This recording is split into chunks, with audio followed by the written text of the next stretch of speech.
আমরা তো ঈদুল আজহা একটা অকেশন মনে করি। এখন দেখা যায় যে সারা বছরই এটা ওটা প্রোগ্রাম থাকে। আপনি দেখেন অনেক সময় খাওয়ার প্রবণতা মানুষের অনেক বেড়েছে আমার মনে হয়। তো যাদের কিডনি রোগী তাদের ক্ষেত্রে প্রোটিন অনেক রেস্ট্রিক্টেড খেতে হয়। যে কারণ হলো প্রোটিন থেকেই ক্রিটিনটা আসে, বিভিন্ন বর্জ্য পদার্থ যেগুলো কিডনি বের করে দেয়, সেই বর্জ্য পদার্থগুলো প্রোটিন একটা ইম্পর্টেন্ট উপাদান। কাজে প্রোটিন তাকে রেস্ট্রিক্ট করতেই হবে। অতিরিক্ত খাওয়া যাবেই না, 30 গ্রাম কিংবা 50 গ্রাম এরকম তার বডি ওয়েট অনুযায়ী এরকম খেতে পারবে। যদি কিডনির রোগের মাত্রাটা কম থাকে, আর যদি বেশি থাকে, ডায়ালাইসিস ডিপেন্ডেন্ট থাকে, সেই ক্ষেত্রে যেদিন ডায়ালাইসিস সেদিন কিন্তু খেতে পারবে, কিন্তু তারপরের দিন কিংবা তারপরের দিন একটু কমিয়ে খেতে হবে।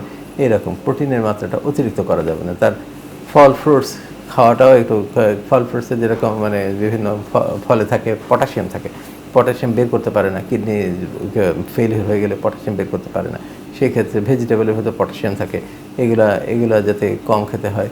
যদি ডায়ালাইসিস ডিপেন্ডেন্ট হয়, যারা ডায়ালাইসিস দিচ্ছেন তাদেরটা রেস্ট্রিকশন কিছুটা কম, কারণ হলো তার যদি খেয়ে শরীরের উপাদানগুলি জমে যায়, ডায়ালাইসিস দিয়ে তো সেটা বের করে দিতে পারতেছে। কিন্তু কেউ যারা ডায়ালাইসিস নিতে মানে নেওয়া লাগছে না, তাদের ক্ষেত্রে অবশ্যই এটা কন্ট্রোল করেই খেতে হবে।